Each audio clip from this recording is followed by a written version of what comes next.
व्यापार संघ चुनाव से पूर्व ही व्यापारी दो गुटों में बढ़ते हुए नजर आ रहे हैं। व्यापार संघ की प्रदेश व जिला कार्यकारिणी ने नगर व्यापार मंडल के चुनाव की तारीख घोषित कर दी है, लेकिन नगर कार्यकारिणी सहित नगर के व्यापारियों ने आनन फानन में चुनाव कराने तथा नए नियम थोपे जाने का विरोध करते हुए चुनाव के बहिष्कार का ऐलान कर दिया है। रविवार को नगर व्यापार मंडल की बैठक में व्यापारियों ने चुनाव को अवैध व मनमाना करार देते हुए मतदान के बहिष्कार का ऐलान किया है।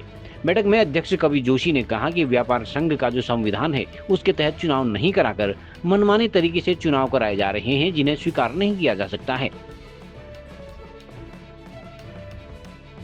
देखिए, ये बहुत दुर्भाग्य की बात है कि आज बागेश्वर नगर व्यापार संघ में इस तरह की परिस्थिति यहाँ पर उत्पन्न हुई है।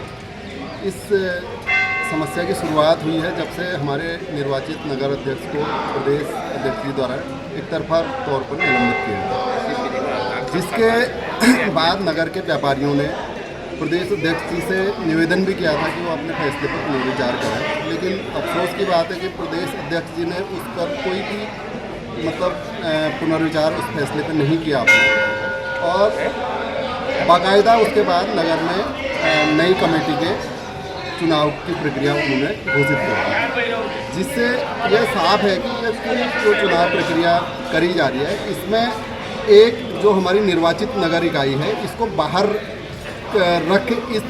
इसको बाहर रखे जाने की साजिश की जा रही है, ऐसा हम व्यापारियों को लगता है।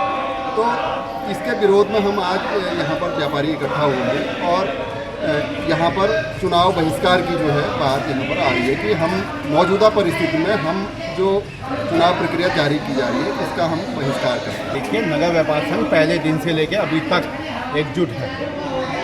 जो भी विवाद पैदा किया गया है प्रदेश कार्यकारिणी और जिला कार्यकारिणी द्वारा किया गया है।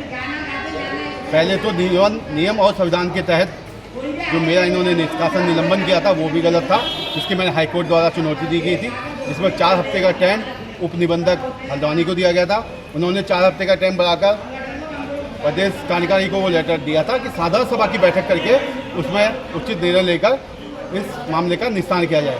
मगर 14 आज सितंबर हो चुके हैं और 4 हफ्ते की भी समाप्ति हो चुकी है समय की, उसके बावजूद अभी तक कोई निर्णय नहीं किया गया और कोर्ट की अवहेलना का मामला उन पर सीधे सीधे बन रहा है। और साथ साथ मैं बताना चाहूँगा, ये 12/9/2025 को मेरे द्वारा RTI के तहत संविधान दिया गया था जो प्रांतीय उद्योग व्यापार मंडल का है। इस संविधान के तहत 18 वर्ष का कोई भी व्यापारी इस व्यापार संघ का सदस्य बन सकता है और किसी भी पद में चुनाव लड़ सकता है। इस संविधान में स्पष्ट रूप से लिखा गया है।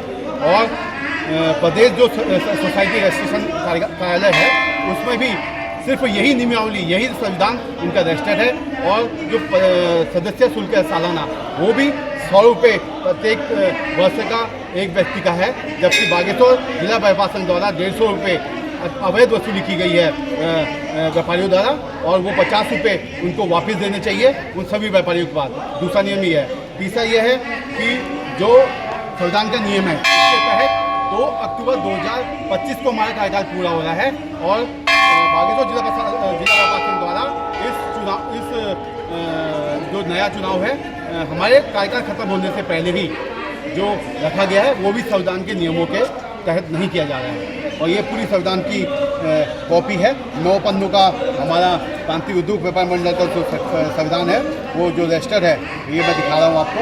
इसके तहत कोई भी कार्य नहीं किया गया है, इसलिए आज यहाँ पर व्यापार संघ की पूरी टीम ने ये निर्णय लिया गया है कि हम बागेश्वर और व्यापारी भी यहाँ पर सब लोग बैठे हैं, इस 2025 के चुनाव का पूर्ण रूप से बहिष्कार करते हैं। और हम पूरे बागेश्वर के व्यापारियों से निवेदन भी करते हैं, अपील भी करते हैं कि वो व्यापार संघ के जो 2025 के चुनाव है उसका बहिष्कार करेंगे और कोई भी व्यापारी वोट करने और उस वोट जो चुनाव प्रक्रिया चल रही है उसमें कोई भी प्रतिभाग नहीं करेगा। देखिए, जो व्यापारी हैं वो सब इसे चुने देंगे। तो व्यापार संघ की मेंबरशिप चल रही थी, तो सब व्यापारियों ने इसलिए व्यापार संघ की मेंबरशिप कराई क्योंकि जो 6 आपकी लगभग 18/6/2025 में हमारी बैठक हुई थी, इसमें यही निर्णय किया गया था कि प्रदेश कार्यकारिणी पुनर्विचार करे इस वाले मामले पर। और उसी समय इन्होंने मेंबरशिप शुरू कर दी, तो व्यापारियों ने इसलिए मेंबरशिप में प्रतिवाद किया क्योंकि वो चाह रहे थे कि शायद प्रदेश कार्यकारिणी और जिला कार्यकारिणी इस मामले को निपटा के जल्द ही सबको सही मतलब व्यवस्थाएं सही कर देगी। इससे लोग व्यापारी जुड़ गए थे, मगर बहुत अभी भी मैं अपने पूरे विश्वास के साथ बताना चाहता हूँ, कम से कम 80% व्यापारी हम लोग के समर्थन में है। और चुनाव अगर ये ज़बरदस्ती कराते भी हैं, उस दिन चुनाव के दिन दिख भी जाएगा कि कितने व्यापारी किसके साथ खड़ा था। मगर हम नहीं चाहते कि कोई भी ऐसा कार्य हो जो संविधान के खिलाफ हो। हम पुनः प्रदेश की कार्यकारिणी से निवेदन करना चाहेंगे कि अपनी जो हट धर्मता इन्होंने अपना रखी है, जो संविधान के नियमों के अनुसार ये कार्रवाई नहीं कर रहे हैं, उसको वापस लेके इस चुनाव पर रोक लगाएं। लोकल न्यूज़ 31 के लिए ब्यूरो रिपोर्ट।